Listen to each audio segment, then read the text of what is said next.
حسین صاحب آپ سے سوال کرنا چاہتے ہیں. چوہدری صاحب تو نہیں کرتے میرے خیال سے. جی چوہدری صاحب.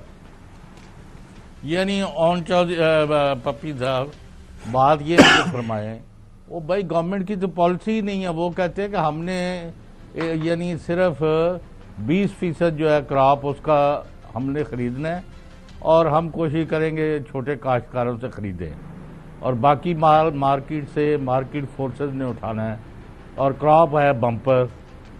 اور ان کا تو یعنی جو میں نے لبے لباب یہ ہے اگر باقی ساتھیوں کے پاس اگر اس کے برعکس ہم انڈرسٹینڈنگ آئی ہے تو وہ بتا دیں.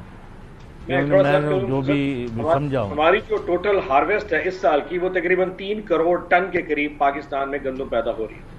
اگر تو میں آپ کی بات کو پتہ کر لوں کہ جی 20% تو 20% بنتا ہے 60 لاکھ ٹن. اگر 60 لاکھ ٹن گورنمنٹ پنجاب پاسکو مل کے پورے پاکستان میں پرچیز کر لیں تو یقین کریں میں مسلح پہ آج بیٹھ کے رات کو نفل نماز پڑھ کے ان کے لیے دعا کروں گا.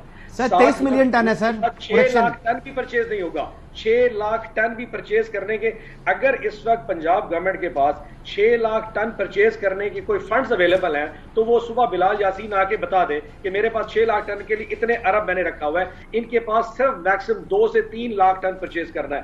3 کروڑ ٹن میں سے جب آپ 3 لاکھ ٹن پرچیز کریں گے تو وہ پاکستان کے کسان کس طرح ہو جائے گا. لیکن اگر آپ میری سپیچ یاد رکھیں یہ انڈر لائن فیکٹرز کو کلیئر کرنے کی ضرورت ہے. جب پاکستان میں 68 لاکھ ٹن گندم اویلیبل ہو رہی تھی اکتوبر کے اندر صاحب پہلے یہ بتائے نا ایک سال پچھلے آپ نے کس نے گندم منگوائی اور کس نے یعنی پاکستان میں یہ گندی اور خراب صحت کرنے والی وہ جو صاحب پرائم منسٹر صاحب نے کمیٹی بنا دی ہے. اس کا پیسہ کون کھا گیا ہے؟ پرائم منسٹر صاحب نے کمیٹی بنا دی ہے اور کمیٹی ورک آؤٹ کر رہی ہے. اس کیا ہم نے چار ڈالنا یار خبر گومن صاحب یہ کیا یقین کریں پتہ نہیں آپ کی سب جوانی برقرار ہوگی کہ یعنی کہ ایک پاکستان میں جب 68 لاکھ ٹن گندم پڑی تھی تو آپ نے یوکرین کی گندم کیوں منگوائی؟ یعنی وہ کاکڑ صاحب ہمارے فارمر پرائم منسٹر صاحب ہیں نگراں حکومت سے یہ پوچھا جا رہا ہے. چلیں ہمارے تیسرے کولیگ بھی موجود ہیں وہ بھی آپ سے سوال کرنا چاہ رہے ہیں پھر اس میں ایڈ کر لیجیے. جی نقوی صاحب. جی دیکھیں اون عباس صاحب جو بات کریں ظاہر اپوزیشن لیڈر ہیں وہ اپوزیشن کے موقف کو ہی آگے لے کر آئیں گے لیکن اس سلسلے میں بالکل ایک دوسرا موقف رکھتا ہوں اور جو میں پوری پاکستانی قوم کے سامنے رکھنا چاہتا ہوں چاہے اپوزیشن کے ہوں چاہے حکومتی عہدیدار ہوں اس سارے معاملے میں یہ سب ایک مافیا ہیں. آپ کسان کی بات کرتے ہیں کون سا کسان؟ ذرا کسان سن رہے ہیں مجھے بتائیں کتنے کسان ہیں جو زمین کے مالک ہیں؟ یہ کسان تو زمینداروں کے پاس کام کرتے ہیں. ان کو بدلے میں ملتا کیا ہے؟ 2 وقت کا کھانا اور رہنے کی جگہ. یہ کسانوں کی آپ بات کرتے ہیں یہ کسان تو زمینوں کے مالک ہی نہیں ہے اور اگر جو کسان ہیں زمینوں کے مالک تو وہ بہت چھوٹی چھوٹی زمینوں کے مالک ہیں. یہ فصل تو ان چھوٹے زمینداروں کی ہے جن کے پاس کسان کام کرتے ہیں اور یہ چھوٹے زمیندار یہ فصل بیچتے ہیں بڑے زمینداروں کو اور یہ بڑے زمیندار جتنے ہیں یہ تو حکومتوں کا حصہ ہے آج سے نہیں 15 20 25 30 40 سال سے. اور یہ بڑے زمیندار ایک بہت بڑی مافیا ہے. یہ قیمت کا جو جھگڑا ہے یہ بڑے جو زمیندار ہیں یہ ان کا انٹرسٹ ہے یہ ان کا بینیفٹ ہے. کسان کا نام یہ لوگ جو استعمال کر رہے ہیں یہ کسان کو استعمال کر رہے ہیں. یہ بالکل ایک سیدھا سا موقف ہے اس پہ اور یہ پورا پاکستان سنیں. آپ کا آرگومنٹ آ گیا. اچھا نقوی صاحب بھائی صاحب نہیں پبی صاحب فائنل آپ سے سوال یہ ہے کہ یہ جو بحران ہے اس کو آپ اس کا منطقی انجام کیا دیکھ رہے ہیں؟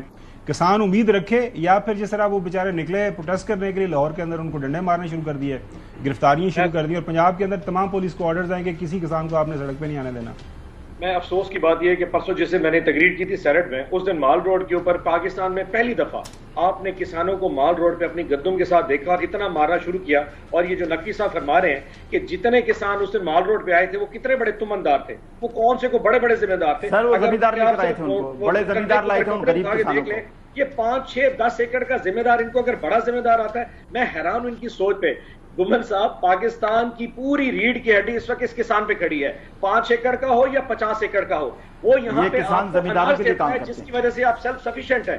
یعنی کہ اگر آج آپ ویٹ اب سر ختم ہو جائے تو پاکستان کہاں پہ کھڑا ہوگا؟ بجائے یہ پوچھنے کہ ان کی گندم کون پرچیز کرے ہم یہ اس کو کوشچن کریں کہ تم تو بڑے ذمہ دار ہو. وہ حضور والا 1,40,000 روپے زمیندار ہے ان کا بینیفٹ ہے سارا 1,00,000 گومن صاحب ایک سیکنڈ, 1,40,000 پر ایکڑ اس کا خرچہ ہے, اور آج کے اگر 2500 روپے من وہ بیچ رہا ہے, 1 لاکھ روپے ایکڑ سے زیادہ اس کی آمدنی نہیں ہے, 40,000 روپے ایکڑ وہ جیب سے بھرے گا. میں آپ کو یقین دلاتا ہوں اگلے سال یہ پاکستان کا کسان گندم نہیں اگائے گا. یہی سیاستدان, یہی وہ لوگ جو ارسطو بیٹھے ہیں, جو نگران سیٹر میں پہلے بیٹھے تھے, انہوں نے پھر گندم امپورٹ کرنی ہے, اور پھر ہم ٹاک شو میں بات کریں گے جنہیں گندم شارٹ ہو گئی, اب کیا کریں, کسان اگا نہیں رہا. اور بھائی کسان کیسے اگائے گا اگر آپ یہ بیٹھ کے کریں گے؟ ہمیں ٹاک شو پہ تھوڑا سا سینسیٹیو ہونا چاہیے. اچھا عباس صاحب, بات سر یہ ہے کہ ایک تو جو کل ہمارے پاس وزیر خوراک آئے تھے پنجاب کے, تو ان کے مطابق جو انہوں نے ہمیں فگرز دیے تھے, انہوں نے کہا تھا کہ پنجاب میں جو فصل ہوئی ہے وہ 23 ملین میٹرک ٹن ہوئی ہے گندم, اور جس میں سے انہوں نے کہا جی کہ گزشتہ سال جو ہے وہ 4 ملین میٹرک ٹن جو ہے وہ پنجاب حکومت کی پروکیورمنٹ تھی. اس مرتبہ کیونکہ آلریڈی جو ہے ان کے پاس موجود ہے گندم, ذخائر موجود ہیں, اس لیے اس کو وہ کم کریں گے, یعنی 6 لاکھ کسانوں سے انہوں نے خریدنے تھے, تو تقریباً اس مرتبہ 4 لاکھ کسانوں سے وہ گندم پرچیز کی جائے گی. تو یہ اتنا بڑا فرق تو ہے, یعنی تقریباً جو ہے وہ جو 2 ملین جو ہے وہ میٹرک ٹن کا تقریباً آ رہا ہے, فرق آ رہا ہے. تو اس کے لیے وہ کہہ رہے ہیں کہ ہم کسانوں کو جو ہے آسان اقساط کے اوپر جو ہے وہ قرضے فراہم کریں گے, جس سے وہ آئندہ برس جو ہے وہ یہ فصل کاشت کر پائیں گے. تو کیا یہ اقدام اچھا ہے کسانوں کو قرض دینا آسان اقساط پر بغیر سود کے؟ اس سے بڑا اس کی بھی تعریف نہیں کریں گے کیونکہ حکومت پنجاب کر رہی ہے. اس کا اس کے ساتھ کیا تعلق ہے کسی منسٹر کی؟ میں سمجھ نہیں سکتا. ٹوٹل اگر پنجاب کی پروڈکشن 2,30,00,000 ٹن ہے اور آپ اس میں سے 4 لاکھ ٹن پرچیز کریں گے, تو 2,26,00,000 ٹن مارکیٹ فگر پر ڈیپینڈ نہیں کر سکتا. اور بالکل صحیح بات. نقوی صاحب آپ کو سوال اٹھا رہے ہیں, ایک چھوٹی سی بات کرنا چاہ رہا تھا خبر بھائی جی.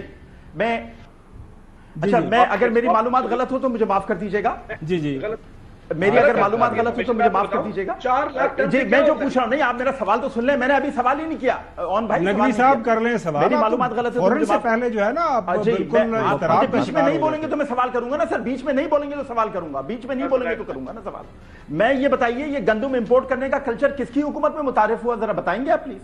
آپ یہ سوال پوچھنے کا میں جواب بتاؤں. گندم امپورٹ پاکستان میں ہمیشہ سے ہوتی رہی, یہ پہلی دفعہ نہیں ہوا, یہ 1990 سے اگر امپورٹ ہو رہی ہے تو آپ اس پہ اعتراض کیوں کر رہے ہیں؟ آپ اعتراض کیوں کر رہے ہیں اگر امپورٹ ہو رہی ہے؟ نقوی صاحب وہ ضرورت کے مطابق کرنی ہے نا. آپ کے گھر جو پڑولا بھرا ہوا ہے تو آپ اس کے اوپر ہی کر لیتے ہیں, بہت کمال کرتے ہیں آپ. یہ عجیب سوال کیا ویسے آپ نے. میں نے بڑا اچھا سوال کیا ہے. ابھی اون صاحب نے کہا کہ آپ دیکھیے گا یہ گندم. اچھا چلے سوال ان کو جواب دینے, انہوں نے اسی میں نے سوال کیا. جی بقی صاحب پلیز گو اہیڈ. بات تو سن لیجیے سر. پوائنٹ یہ ہے کہ جب امپورٹ کی جاتی ہے اس کی ریزنز ہوتی ہیں کہ جی پاکستان میں گندم کی فصل کم ہوئی ہے یا گورنمنٹ کے پاس اس وقت جو کوٹا ہے وہ کم ہے. سو پاکستان میں پچھلے 30-40 سال سے ہمارے دور میں امپورٹ ہوئی ہے 2 لاکھ ٹن 5 لاکھ ٹن. ایک فگر آتی کہ جی ہمارے پاس 10 لاکھ ٹن کا اس وقت سٹاک پڑا ہوا ہے, یہ شارٹ فال ہو سکتا ہے, آپ 5 لاکھ ٹن منگائیں.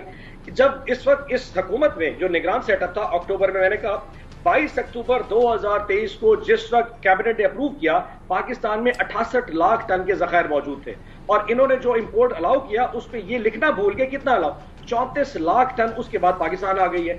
68 لاکھ موجود تھا, 34 لاکھ ٹن آ گئی. پاکستان کی ٹوٹل ضرورت اس وقت 40 لاکھ ٹن کی تھی, اس کی وجہ کہ آج 40 لاکھ ٹن پھر بچا پڑا ہے. تو کسی نے تو ان کو بیوقوف بتایا ہوگا کہ جی آپ کو ضرورت امپورٹ کی نہیں ہے.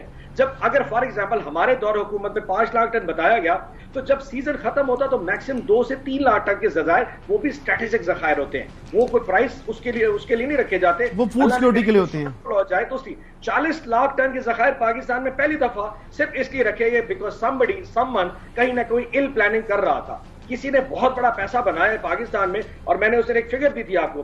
آپ رفلی کیلکولیٹ کر لیں کہ رشیا کی گندم جو کراچی لینڈ کر رہی تھی اس کی کاسٹ 3100 روپے من ہے. 300 روپے کاسٹ ڈالے پنجاب تک کرایہ کا, مڈل مین سارے خرچے ڈال لے 3400, وہ 4400 میں پنجاب میں بک رہی. 1000 روپے من کسی نے پروفٹ بنایا. اور مزے کی بات یہ کہ جب وہ 4400 میں بک رہی تھی, گورنمنٹ پنجاب نے اصول بنا دیا کہ جو پنجاب کی گندم ہے وہ 4600 سے من نیچے ایشو نہیں کریں گے. سو پنجاب کی گندم انہوں نے مہنگی کر دی, اور ساتھ ایک شک بھی رکھ دی کہ اگر آپ پنجاب کی گندم 4600 پہ اٹھائیں گے تو اس کو آپ سستے آٹے میں سبز تھیلے میں ڈال کے دیں گے. پنجاب کا اور پاکستان کا جو لوگ ہے وہ انا پرست ہے, وہ سبز تھیلے میں آٹا کبھی بھی نہیں کھانا. تو اس وقت ملوں نے